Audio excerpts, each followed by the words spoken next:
New Year's in anime isn't a staple as much as Christmas in terms of special episodes, but it is a big part of Japanese culture, and anime reflects that. Some shows create genuinely heartfelt moments about reflection and new beginnings. Others use it as an excuse for absolute chaos, and a few, like the Gintama special, use the format to explore the tradition itself. Today, we're breaking down some amazing New Year's specials in anime to commemorate this 2025 and celebrate the start of 2026. Gintama has a lot of references to Japanese culture, especially because of its fourth wall-breaking humor, so it has, of course, a lot of references to New Year's. But the first one that comes to mind is episode 250. New Year's envelopes are perfect for dirty jokes. The whole episode is centered in the Japanese tradition of otoshidama, commonly translated in anime as New Year's envelopes or sometimes allowance. It honestly makes a great allusion to that practice, where adults give children money inside a decorated envelope, making a lot of comments on how it works while still delivering the usual absurdist humor we're used to with this anime, complete with a hilarious Dragon Ball Z reference. This is Gintama in a nutshell, taking a format, mocking it relentlessly, and then somehow making accurate or even profound portrayals of Japanese culture. If you haven't watched Gintama, you should. It's honestly a great time. Now let's flip completely to the opposite end of the tonal spectrum. March Comes In Like a Lion handles New Year's with the kind of quiet, emotional weight that makes you forget you're watching anime and feel like you're experiencing someone's actual memories. Episode 11, divided as the Old Year and the New Year, happens during the holiday. Fun fact, it aired on Christmas Eve rather than New Year's, and it starts with Rei having a cold and then being visited by the Kawamoto sisters to take him to the doctor. Speaking of which, I've always wanted to know, what's with colds in anime? Whenever someone has a cold, they're always bedridden and helpless, and in real life, it feels as if even taking medicine is too much of an exaggeration for just a common cold. Please let me know in the comments how wrong I am about this. But I digress. This episode features otoshidama as well, and also introduces us to Nengajo, another Japanese tradition that is basically like the Western custom of sending Christmas cards but in New Year's. As I stated before, this anime makes you feel like you're experiencing someone's memories, so it opens us to experience those traditions through it too. This next one might actually be my favorite New Year's episode of all time.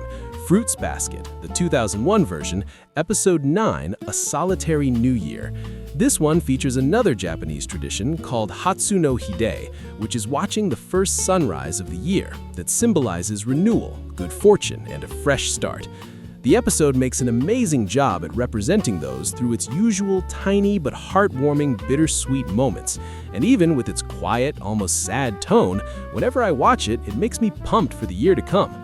For the 2019 version, the New Year's episode happens on number 8, See You When You Get Back, and it is a great one too, but the 2001 anime will always have a special place in my heart, particularly because I feel that its more childish vibe has me take the heavy moments better, since they are a bit too much for me at times. We're all about technicalities here on Animation Debate, so we'll include one for the Lunar New Year and talk about Hamtaro's episode, The New Year's Kite Adventure, in which we look at another Japanese tradition, which is, well, flying kites to celebrate the coming of spring.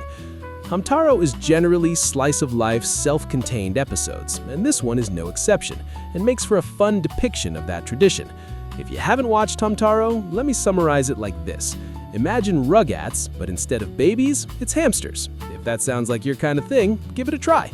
It was big on the early 2000s for a reason. Now let's talk about the strangest New Year's tradition in anime, Sazae-san. The longest-running anime series in history, with more than 55 years on the air and counting, it's been on since 1969. With more than 8,000 episodes, and you're over there complaining about One Piece, there's New Year's episodes and references as far as the eye can see. Sazae-san is familiarity at its peak. The characters never age. It's always the same New Year, the same traditions, the same jokes. Sazae is perpetually 24 years old. Her son, Tarao, is perpetually 3. They've celebrated over 50 New Year's episodes and nothing ever changes. This creates a bizarre temporal loop that's simultaneously comforting and unsettling. For Japanese audiences, Sazae-san New Year's episodes are tradition themselves. Watching Sazae-san on New Year's is what you've always done, what your parents did, what your grandparents did. The show's unchanging nature becomes part of the holiday's stability. But it also raises fascinating questions about what tradition means. Sazae-san represents an idealized post-war Japanese family that doesn't really exist anymore. Extended family living together, traditional gender roles, neighborhood community, a slower pace of life. The New Year's episodes preserve a version of Japanese culture that's increasingly nostalgic fiction, and yet millions still watch. Because tradition isn't always about accuracy, it's about continuity, about doing the same thing again because you did it before, because it connects you to previous iterations of yourself and to everyone else doing the same thing simultaneously. Sazae-san's New Year's episodes are extremely predictable, and that's precisely the point. In a world that changes constantly, there's value in something that stays exactly the same. The new year comes and Sazae-san will be there, unchanged, reliable, doing exactly what she did last year and will do next year.